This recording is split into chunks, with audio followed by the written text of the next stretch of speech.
Good afternoon, everyone. Today I will post on Dr. Faustus, the 16th century play by Christopher Marlowe. It is a play which is unique in many respects. It is a play in 5 acts, and I will take up one act in each lecture and discuss it in detail. Today I will just point out to certain facts or certain characteristics of this play, which is a play which signifies or which exhibits the transition from the medieval literature to the modern age in drama, and the spirit of the Renaissance age very, very powerful. It is a transitional play because it has many elements. It is definitely a play which belongs to the Renaissance period, but it also has aspects of Greek drama as well as the medieval miracles and the moralities. These aspects appear in different ways in the construction, in the theme, and in expression, and of course the very spirit of the play, which is definitely a Renaissance spirit. Christopher Marlowe himself is a rather enigmatic figure. For one, he died very young.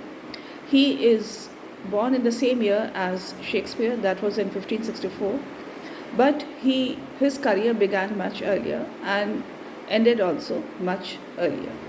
He is a part of the group of dramatists who were known as the Oxford wits, because they, or the university wits, because they had been to the universities of Oxford and Cambridge, while we know that Shakespeare began his extraordinary career because of his extraordinary genius, no doubt, virtually when he was out of school, or when he came out of school.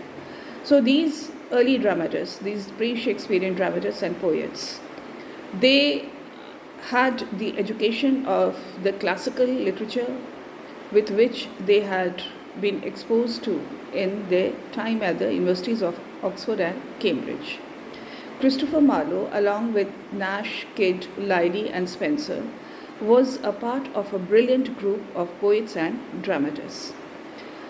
Let us look at the projection or the journey of English drama from the medieval age of the beginning, from the church drama of miracles and moralities and mysteries in the 12th, 13th, 14th centuries, 15th centuries, the secular element creeping in with the, we can say, the coming of the burlesque or the mixture of slapstick comedy, the age of Renaissance, which came to England in a very definite manner from the mid-16th century. If we want to give a date, we can say the year 1550. But of course, in literature, something does not happen overnight. So the feeling, the mood, the changes from the darkness of the medieval ages, a growing enthusiasm, a spirit of adventure, a quest for knowledge, a belief, a confidence, a desire, a growing curiosity, intellectual curiosity. All these were visible much before the Renaissance or the age of Renaissance properly began. Drama had already taken the forms of the church drama, the miracles, mysteries, and the moralities, and this new spirit of the Renaissance was manifesting itself. But along with it was this mood of Renaissance was one of a secular spirit, of humanism. Along with this was, of course, the impact of classicism or the Greek drama. There were certain rules of the Greek drama which were a part of the construction of Greek drama, which also influenced English drama, but only for a particular time. The first English tragedy, Gorboduc or Ferrex and Porrex, written by Sackville and Norton, performed in 1562, known as the first English tragedy or the Senecan tragedy, fits the bill of the Greek tragedy in all its forms. But for English drama, maybe the English native genius was too independent, or it took its own way or its own journey of adaptation, assimilation, construction, forming influences, and created something entirely new. So the English Renaissance drama has elements of the Greek tragedy, of the miracle and the moralities and the mysteries, as well as its own independent expression. This is all very powerfully visible in Dr. Faustus by Marlowe, which is a play which completely exhibits the spirit of transition from medievalism to the modern age. It is visible in many aspects. As I discuss the play in detail, act by act, I will go through all these elements, which are concepts and which are expressed in this play very beautifully. The very theme of the play, that is, the central protagonist is Dr. Faustus, is a theme of a man who has an ambition and a thirst for knowledge. He is not willing to accept any boundaries or any limits. His words express his belief that the world of imagination cannot be confined.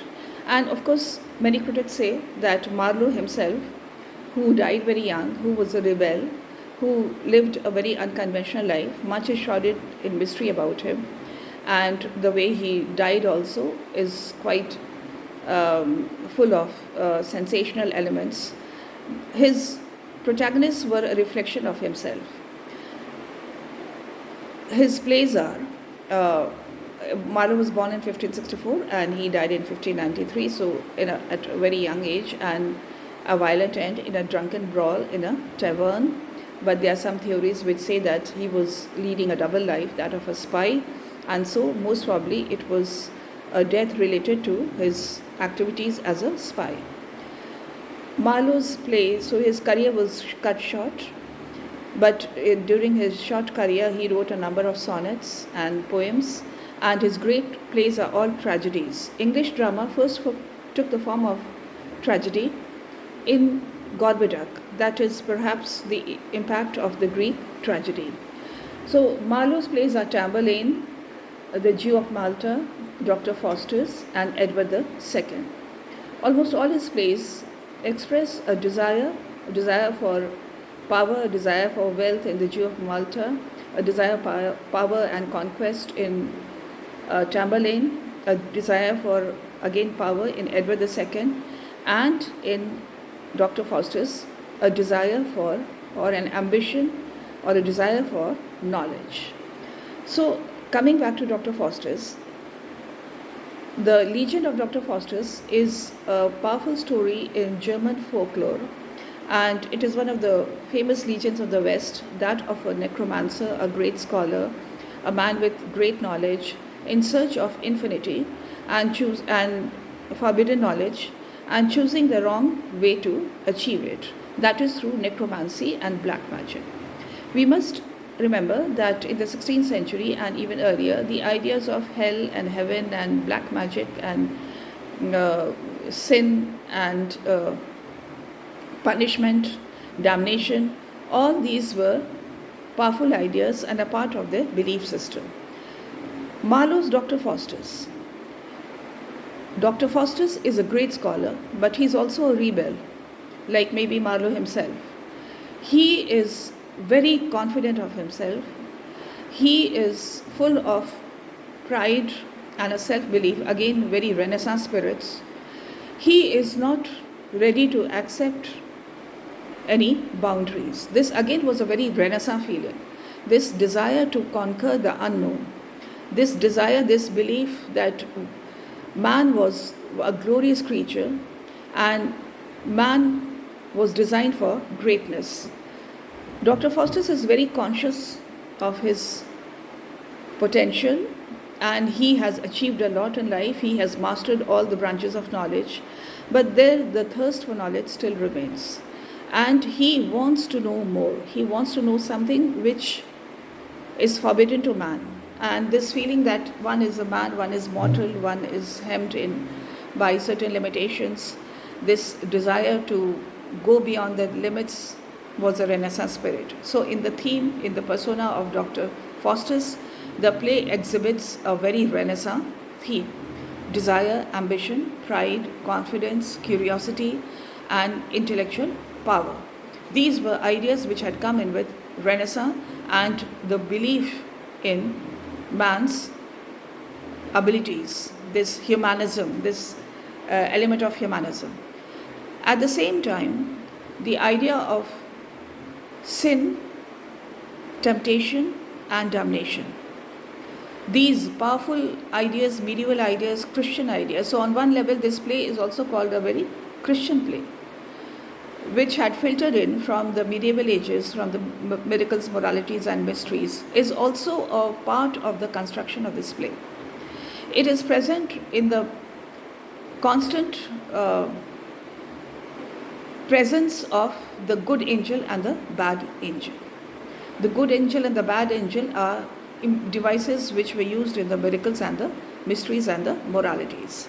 And the good angel and the bad angel, they are supposed to be the voices of the conscious in the modern practical opinion, but in the play they actually are a part of the drama. They are a part of the element of the drama. They are a presence in the drama. Contrasting to it is the image of Mephistopheles or hell, or the idea that Mephistopheles is not completely evil but is just a damned and suffering soul. So these are contradictory elements, and these are all present in this play, which is a very enigmatic play. So the elements of the mysteries, the Renaissance spirit, and also the presence of the Greek tragedy. It is present in the very chorus itself. Chorus was a definite part of the Greek tragedies, where there is the reference to Icarus, a character from the Greek literature, who was so full of ambition that he forgot his limitations, and he tried to do something which was beyond his power, and he came to an inglorious end. So the presence of chorus, which acts as an introduction and also sums up the action, is definitely a remnant of the Greek tragedies. Also, there are constant references to elements from Greek literature. But then, though in spite of the influences of Greek tragedy, the idea of unities, because Greek tragedies are built on unities of time, place, and action, Dr. Faustus does not follow any of these unities, or none of the Renaissance plays do. They have adapted the 5-act format. Their plays are in 5 acts, but the scenes in each act are different. They are irregular. Some acts might have more scenes than the other. And the most important difference is that they do not follow the unity of time, place, and action. In Dr. Faustus, the action spans over a period of years. There is no unity of time. There is no unity of action, because all 16th century plays, Renaissance plays, and even the Shakespearean plays, they are a mixture of comedy and tragedy. Even in the great tragedies, they are comic scenes. And this mixture of elements, of comic elements and tragic elements, is not a part of the Greek drama. So this is called the unity of action. There is no unity of action, which is one of the rules of Greek tragedy. Then there is no unity of place. In Greek tragedies, the action does not move, or the scene remains the same. In Dr. Faustus, as in other plays also, the scene not only follows a different number of years, but it also moves from one place to another. So we find that in Dr. Faustus, there is no unity of time, place, and action. There are elements of miracles and moralities in the presence of good angel and bad angel. In the theme itself, the one of sin, temptation and damnation. But different from these is the very English construction of the play, irregular number of scenes, mixture of action, and the Renaissance spirit. The spirit, the desire, the wish to know something, not to accept any limitations. Dr. Faustus, along with Marlowe's other plays, are among the greatest plays in the 16th century. Christopher Marlowe, a pre-Shakespearean dramatist, does not accept any rules as such. He used the blank verse to great effect, giving it a rhythm, giving it an expression, giving it a sonorous quality which had not been present in English literature before him. He died very young, only 29, a rebellious spirit. Dr. Faustus, his anti-hero, his protagonist, the tragic hero of a tragedy, is also someone who is willing to risk everything. The theme of sin and temptation come in his willing to risk his soul and turn to black magic in order to achieve what he wants. And the idea of damnation again is a very Christian idea. So I will discuss Dr. Faustus scene by scene and see how these elements that of the impact of Greek tragedy, the idea of sin and temptation from the miracles, mysteries and moralities, and the very powerful Renaissance spirit of ambition, desire, intellectual power, confidence, a spirit of adventure,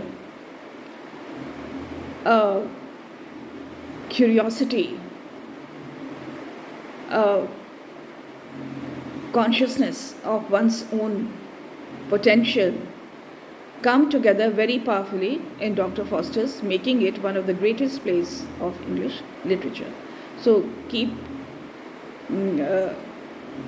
tuned in, and one by one I will discuss all the different 5 acts and see how the play moves and how it exhibits the element of transition in English literature from medievalism to modernism, and it is definitely a play which belongs to the age of the English Renaissance. Thank you.